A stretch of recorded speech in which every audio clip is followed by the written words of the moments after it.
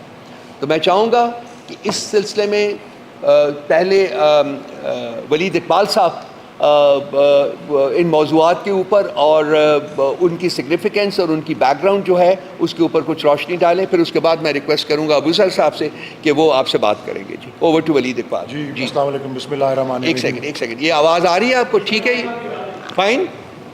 ایک second.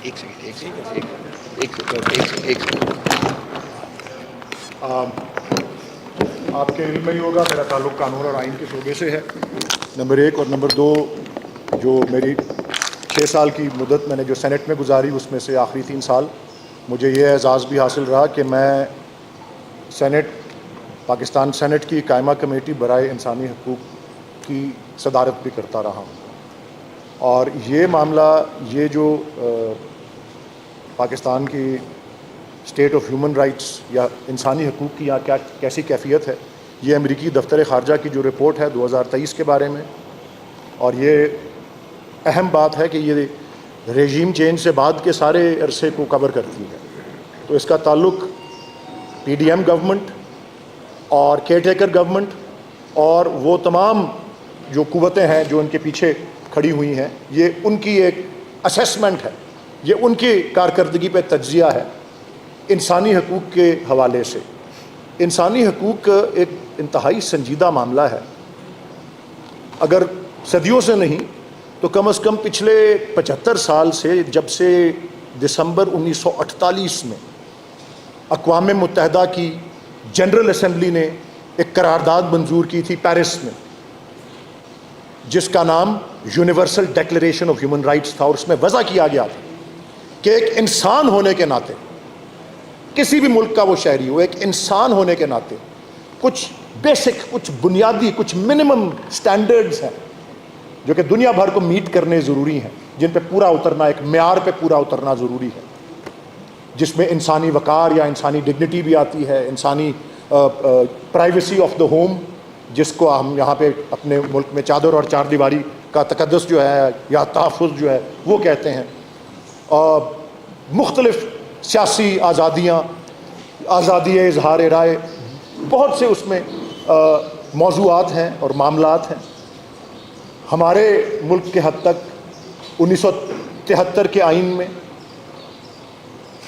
Part 2 کا chapter 1، جو کہ ہمارے آئین کے آرٹیکلز 8 سے لے کے 28 تک ہیں، انہی میں یہی مثال جو قائم کی ہے اقوام متحدہ نے، اس کو ہم نے بھی اپناتے ہوئے اپنے آئین کا حصہ بنایا ہے. ان اقدار کو ہم نے 2010 میں international covenant on civil and political rights, یہ ایک بین الاقوامی معاہدہ ہے جس کو پاکستان کے قانون کا حصہ بنایا گیا ہے 2010 کی جون میں.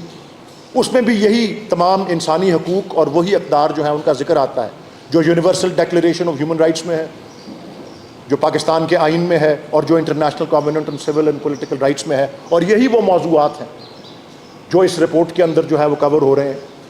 جو جتنی رپورٹ ہمارے سامنے آئی ہے وہ 100 صفحات پر مبنی ہے، اور اس میں 50-60 سے زیادہ صفحات جو ہیں وہ ان معاملات کے اوپر ہیں جو ہم آپ سے، جن کا تذکرہ آپ سے ہم کرنا چاہتے ہیں. آپ انسانی وقار یا ہیومن ڈگنیٹی سے شروع کر لیں تو کس طرح سے اس کی دھجیاں اڑائی گئی ہیں، اور کس طرح سے نام لے کر بھی بتایا گیا ہے کہ پی ٹی آئی کو اور اس کی قیادت کو اس کا نشانہ جس طرح سے بنایا گیا ہے. خاص طور پہ زیر حراست جو تشدد، ٹارچر ان کسٹڈی، کسٹوڈیل ٹارچر، اور کچھ حوالوں سے اموات بھی ہوئی ہیں کسٹڈی کے اندر. 2022 سے پاکستان میں قانون بنا ہوا ہے جو یہ کہتا ہے کہ جرم ہے کسی کو بھی زیر حراست ٹارچر کرنا، اور اگر کوئی زیر حراست کسی کی وفات ہو جائے کسی تشدد کی وجہ سے تو وہ دفعہ 302 میں سزائے موت کا وہ جرم ہے.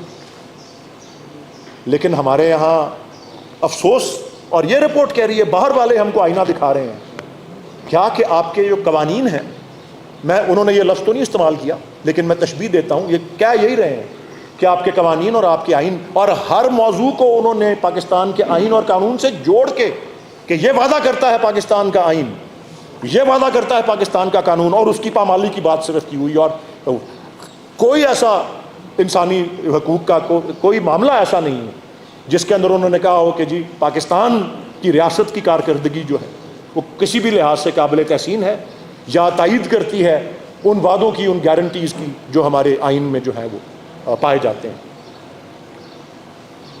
تو جو لفظ میں کہہ رہا تھا انہوں نے استعمال نہیں کیا، میں کہہ رہا ہوں، وہ کہہ رہے ہیں کہ یہ آپ کے قانون جو ہیں یہ خوش خطی ہیں.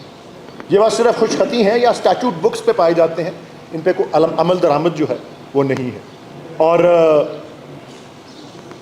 پرائیویسی آف دا ہوم، چادر اور چار دیواری کا تقدس، اس کو پامال کرنے کے حوالے سے جو یہاں پہ باتیں ہوئی ہیں، افسوس کے ساتھ کہ آپ کی پولیس جس کا فرض ہوتا ہے تحفظ کرنا، برملا بغیر وارنٹس کے لوگوں کے گھروں میں ریڈ کرتی رہی ہے. اور اس میں ذکر ہے کہ لوگوں کے جان و مال کی تحفظ کرنے والا ادارہ گھروں سے، لوگوں کے گھروں سے قیمتی اشیاء کی ڈاکہ چوری کے اندر جو ہے ملوث پائی جاتی رہی ہے، ریڈ کرنے کے لبادے کے اندر.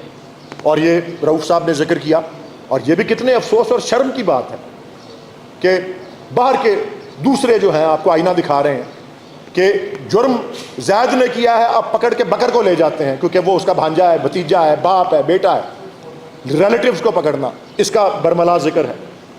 پھر یہ بات بھی دہرائی گئی ہے 2-3 دفعہ اس کے اندر کہ پاکستان کا آئین کہتا ہے کہ اسمبلیاں تحلیل ہوں تو 90 دن میں الیکشن ہونا ہے. 2 اسمبلیاں تحلیل ہوئی، اس میں ذکر آتا ہے آئین کی پامالی ہوئی، کوئی الیکشن نہیں ہوئے. سپریم کورٹ نے حکم دیا، کوئی الیکشن نہیں ہوئے.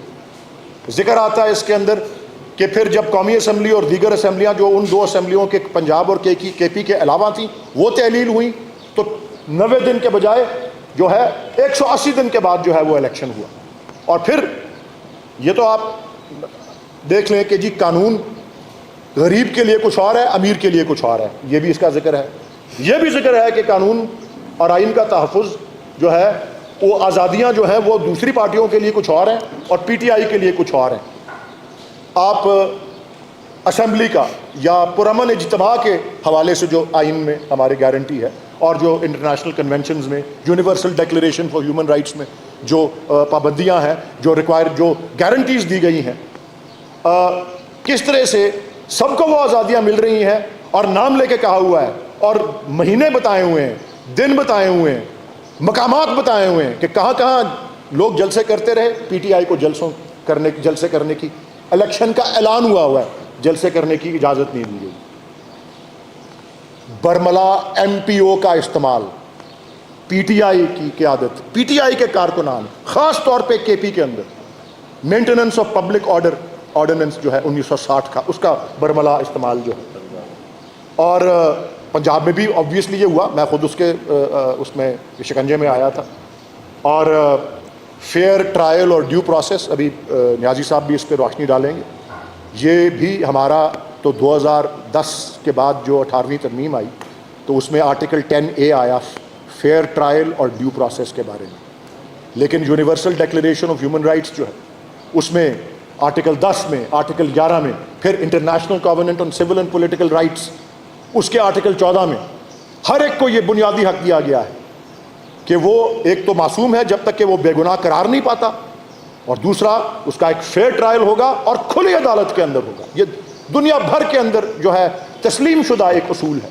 اور آپ دیکھ رہے ہیں کہ نہ صرف کہ ایک پاکستان میں آج بھی ایک اداریے میں لکھا ہوا ہے کہ پاکستان کے بہت سے ماضی میں سربراہان رہے ہیں، صدر رہے ہیں، وزیر اعظم رہے ہیں سابق، ان کے ٹرائل جو ہیں ہمیشہ کھلی عدالت میں ہوئے تھے. ایک پاکستان کا واحد سابق وزیر اعظم ہے جس کا ٹرائل کھلی عدالت میں نہیں ہو رہا، اور وہ عمران خان ہے، بانی چیئرمین پی ٹی آئی. بند کمرے کے اندر نہ صرف ٹرائل ہو رہا ہے بلکہ اب اس کے اوپر بھی مزید پابندیاں لگائی جا رہی ہیں کہ آپ کوئی بیانات نہیں دے سکتے، یہ بیانات شائع نہیں ہو سکتے. آزادی اظہار رائے شفافیت اور احتساب کو یقینی بناتی ہے. ہم شفافیت اور احتساب کا گلا گھونٹ رہے ہیں. اس رپورٹ کی ایک بہت بڑی سرخی یہ بھی ہے کہ کسی کا کوئی احتساب، کسی افسر کا، کسی عہدیدار کا یہ جو 100 صفحوں کے اندر جو، اور جس میں خاص طور پہ 60-65 صفحے جو ہیں وہ سیاسی آزادیوں اور انسانی وقار اور چادر اور چار دیواری اور فیئر ٹرائل اور اس طرح کے معاملات کے اوپر ہے، کسی افسر، کسی اہلکار کا احتساب نہیں ہوا. غلط کاری، آئین کی پامالی، قانون کی حکمرانی کی دھجیاں اڑنا اور اس پستی تک گر جانا کہ یہاں پہ جنگل کا قانون ہے یا مائٹ از رائٹ کا جو پریمیٹو جو ہے ڈاکٹرن وہ استعمال میں آ رہا ہے. بہت ہمارے تو سر جو ہیں شرم سے جھک جانے چاہیے کہ یہ کیفیت ہے اور یہ رپورٹ جو ہے اس طرح کی بات کر رہی ہے. اور امریکہ دنیا کی ترقی یافتہ ترین ممالک میں سے ایک ہے, بہت بڑی جمہوری نظام جو ہے وہ یہ کہلاتا ہے, سپر پاور ہے. کس طرح پہنچتی ہیں قومیں یہاں تک؟ وہ آئین بناتی ہیں, اپنے آپ کو آئین دیتی ہیں اور اس آئین کے اوپر عمل درآمد کرتی ہیں. امریکہ ہی کے جو ہیں بنیادی اصول ان کے بانیوں نے جو بنائے تھے فیڈرلسٹ پیپرز میں, اور آنے والی نسلوں میں حال ہی میں ایک بہت بڑے دانشور سپریم کورٹ جج ان کے اینٹونین اسکالیا نے بھی یہ قرار دیا تھا, جو ایک اسکول آف تھاٹ یا مکتبہ فکر ہے جس کو اوریجنلسٹ کہتے ہیں یا کانسٹیٹیوشنلسٹ کہا جاتا ہے, کہ اگر ایک ملک اپنے آئین پر عمل درآمد نہ کرے, جو کہ یہ 100 صفحے کی رپورٹ بھری ہوئی ہے مثالوں سے, تو وہ ملک, اس کا نظام کس کیفیت میں گر جاتے ہیں. وہ 2 لفظ استعمال کرتے ہیں, ٹیرنی جبر اور کیاس یعنی کہ افراتفری یا انتشار. اللہ تعالیٰ پاکستان کا حامی و ناصر. Thank you. Thank you Walid. Abu Zar, over to you sir. ایک سیکنڈ بیٹھ جاؤ. ایک سیکنڈ.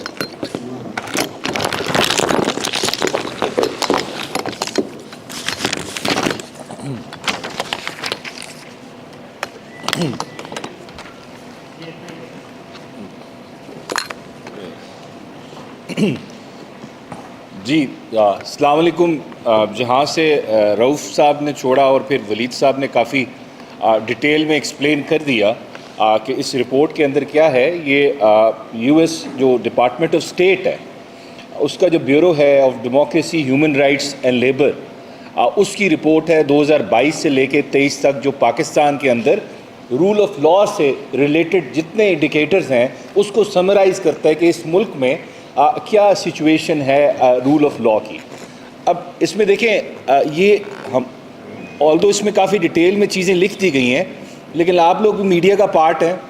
یہ ہماری جتنی سبمیشنز تھی پچھلے رجیم چینج کے بعد سے, 9 اپریل کے بعد سے جتنی ہماری سبمیشنز تھی, کنٹینشنز تھی, یہ اس سب کو سبسٹینشیٹ کرتا ہے. ہم نے جو کہا کہ اس ملک میں قانون کی حکمرانی نہیں ہے, اس ملک میں بنیادی حقوق جو ہیں وہ پامال ہو رہے ہیں, اس ملک میں آئین کو قربان کیا جا رہا ہے, اس ملک میں انڈیپینڈنس آف جوڈیشری کو کمپرومائز کیا جا رہا ہے. یہ ان ساری چیزوں کا ایک ثبوت ہے 100 صفحے کی رپورٹ کے شکل میں جو آپ کے سامنے آئی ہے. جو ہم نے جو بولا یہ اس کی کنٹینیوشن ہے, اور رجیم چینج کے بعد اس ملک میں فسطائیت کا ایک نظام نافذ کیا گیا ہے غیر قانونی اور غیر آئینی طریقے سے. اب اس میں دیکھیں, ایک چیز سمجھنے کی ضرورت ہے. آپ نے کافیوں میں نے شاید پڑھی ہو پولیٹیکل سائنس. اب ایک ریاست جو ہوتی ہے وہ وجود میں کیسے آتی ہے, اس کو سمجھنے کی ضرورت ہے.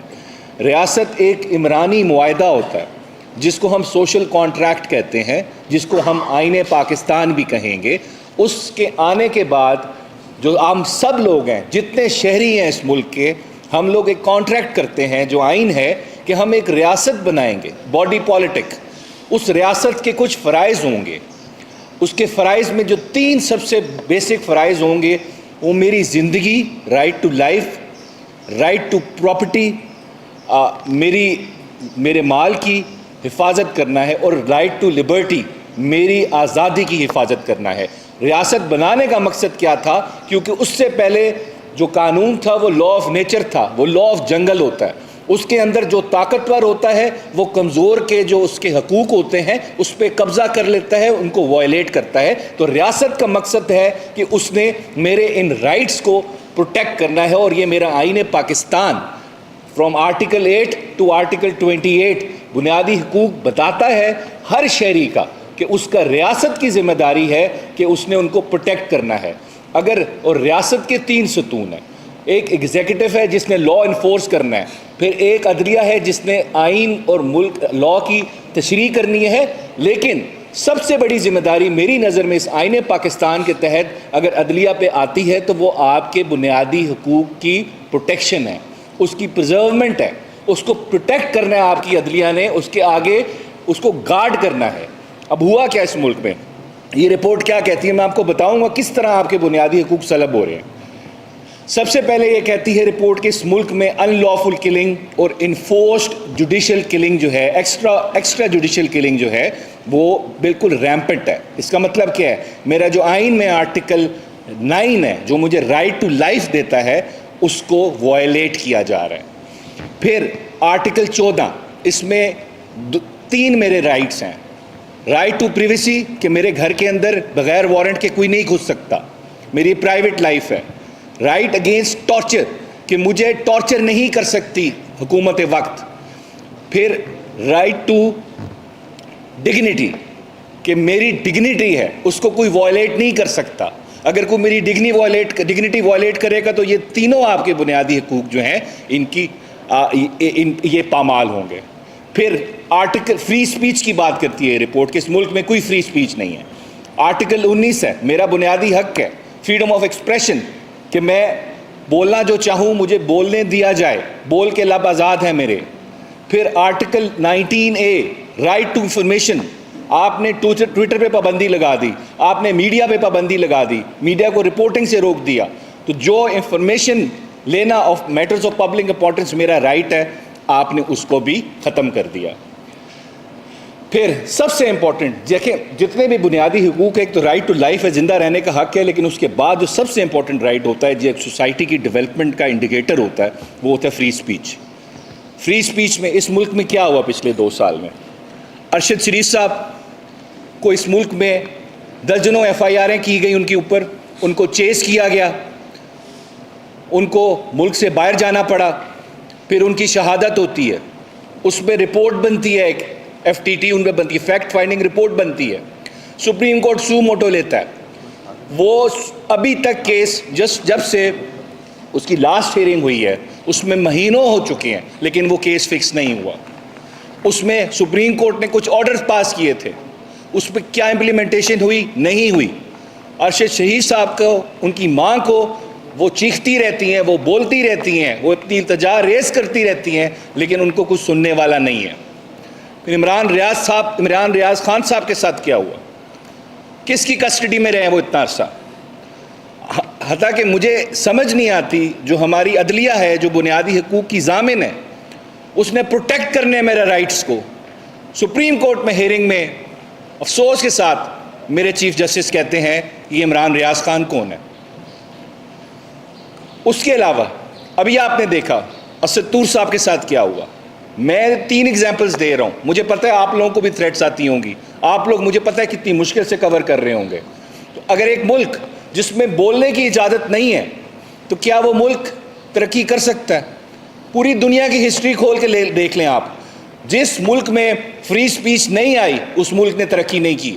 جس ملک میں رول آف لا نہیں آیا اس ملک نے ترقی نہیں کی. آپ جتنے مرضی پیسے مانگ لیں, جا کے ادھر سے مانگے وہاں سے مانگے پیسے, کٹورا لے کے جائیں, لیکن جب تک اپنا ہاؤس اینڈ آرڈر نہیں کریں گے آپ لوگ ترقی نہیں کریں گے. دنیا سے سیکھیں. اس ملک نے ترقی کی ہے اس ملک دنیا میں جس نے سب سے پہلے ایک چیز پہ کمپرومائز نہیں کیا, وہ ہے رول آف لا. اگر آپ دیکھیں, اب کل ہم نے جلسے اناؤنس کیے, گجرانوالہ میں CPO صاحب ہے طیب حفیظ چیمہ صاحب, 19 گھر گرائے انہوں نے آرڈر کیا ہے. اور ہم نے کیا کیا, ہمارا قصور کیا تھا کہ ہم اپنا ایک بنیادی حق جو میرا رائٹ ٹو اسمبلی, میں نے پروٹیسٹ کرنا ہے قانون اور آئین کے دائرے میں رہ کے, اور اس کا جواب کیا ملا؟ پولیس نے 19 گھر گرا دیے. یہ جمہوریت نہیں ہے, یہ آپ نے ایک فساد کھڑا کیا ہوا ہے. یہ جو سوشل کانٹریکٹ ہم نے سائن کیا ہے آئین پاکستان کی شکل میں, اس کو آپ نے irrelevant کر دیا ہے. اسٹیٹ کی ایگزسٹنس ان کوشچن آ جاتی ہے. کیوں؟ کیونکہ آپ آئین کی رسپیکٹ نہیں کرتے. آئین کے جو بنیادی حق ہے میرے, جو کوئی میرے سے نہیں چھین سکتا, آپ ان کی عزت نہیں کرتے. آپ کے لیے آئین ایک پیس آف پیپر بن چکا ہے.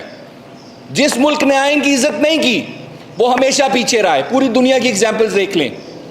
جمہوریت جب تک جینون جمہوریت نہیں آئے گی, اس ملک کی جو آواز ہے جو پارلیمنٹ میں ریفلیکٹ نہیں ہوگی. پارلیمنٹ کیا ہے؟ پارلیمنٹ عوام کا چہرہ ہے. عوام جس کو ووٹ دے گی, اگر آپ اس کو وہاں بھیجیں گے تو تب بھی آپ کے پاس ایک پرائم منسٹر آئے گا جو سویلین سپریمیسی پہ یقین رکھتا ہوگا اور اس کو ایکسرسائز کرے گا. آپ جب جعلی مینڈیٹ کے ساتھ ایک وزیر اعظم کو بٹھائیں گے پی ایم آفس میں تو وہ نہ اس عوام کے لیے کھڑا ہو سکتا ہے, عوام کو چھوڑے وہ اپنے لیے بھی نہیں کھڑا ہو سکتا, وہ اپنی مرضی کا انٹیریئر منسٹر نہیں اپوائنٹ کر سکتا, اپنی مرضی کا آئی جی نہیں اپوائنٹ کر سکتا. کیوں؟ کیونکہ کمپرومائزڈ لوگ ہیں جن کو اس ملک میں مسلط کیا گیا ہے, جن کے پاس عوام کی سپورٹ نہیں ہے, کوئی مینڈیٹ نہیں ہے ان کے پاس عوام کا, لیکن ان کو آپ نے مسلط کیا ہے. اور یہ ساری چیزیں, اس میں ایک چیز یہاں پہ ہماری جوڈیشری, اسلام آباد ہائی کورٹ کے 6 ججز نے بتا دی ہے کہ کتنی انٹرفیئرنس ہے اس ملک کے اندر, کس طرح جوڈیشری کو استعمال کیا جا رہا ہے اپنی مرضی کے فیصلے لینے کے لیے, اور بالکل کیا گیا ہے. لیکن اس پہ جوڈیشری کا ریئیکشن کیا تھا؟ اور being the father of the judiciary of Pakistan, the Chief Justice of Pakistan, he is the ultimate guardian of the constitution and the fundamental rights of Pakistan. ضامن ہے وہ, ان کی ڈیوٹی بنتی ہے اس ملک کے عوام کے بنیادی حقوق کو پروٹیکٹ کریں اور اپنے ججز کے ساتھ بھی کھڑے ہوں. اگر ہم نے ریاست کے ایک ستون کو کمپرومائز ہونے دیا, اس میں انٹرفیئرنس ہونے دی, تو پھر ہمیں کوئی انصاف دینے والا نہیں بچے گا. یہ ابھی آسما جہانگیر صاحبہ کی جو کانفرنس ان کے نام پہ ہوتی ہے, بڑی بہادر خاتون تھی, لیجنڈ تھی. ادھر سید منصور علی شاہ صاحب فرما رہے ہیں کہ ہم برداشت نہیں کریں گے انٹرفیئرنس. بالکل بہت اچھی بات ہے, لیکن sir actions speak louder than words. ہمیں نظر آنا چاہیے کہ جوڈیشری ریئیکٹ کر رہی ہے, جوڈیشری کمپرومائز نہیں کر رہی بنیادی حقوق کی وائلیشنز پہ. اس وجہ سے جب کریں گے تو خود ہی عوام آپ کی تعریف بھی کرے گی, آپ کو اپریشیٹ بھی کرے گی. اس وقت اس کمرے میں جتنے لوگ بیٹھے ہیں, اگر میں ان سب سے پوچھوں بتائیں کیا جوڈیشری انڈیپینڈنٹ ہے اس ملک میں, میرے خیال سے شاید 99% لوگ کہیں گے نہیں ہے. یہ ہوتا ہے judiciary can not function without the acceptability of the public.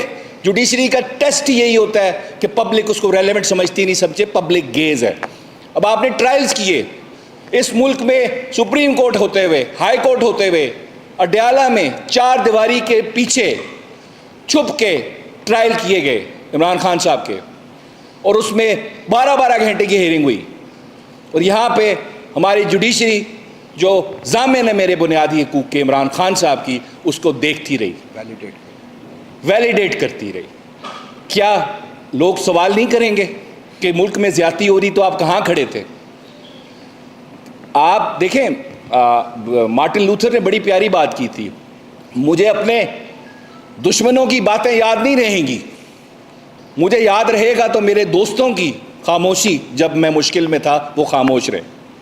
اس وجہ سے دیکھیں یہ ایک رپورٹ جو ہے یہ کوئی نئی چیز نہیں ہے, یہ صرف ہم یہ کہہ رہے ہیں, یہ سبسٹینشیٹ کرتی ہے ہم نے جو ارلیئر جتنی باتیں کی, ہم سب نے جو فیس کیا, اس ملک نے جو فیس کیے جتنے مسئلے, اس کو سبسٹینشیٹ کر رہی ہے.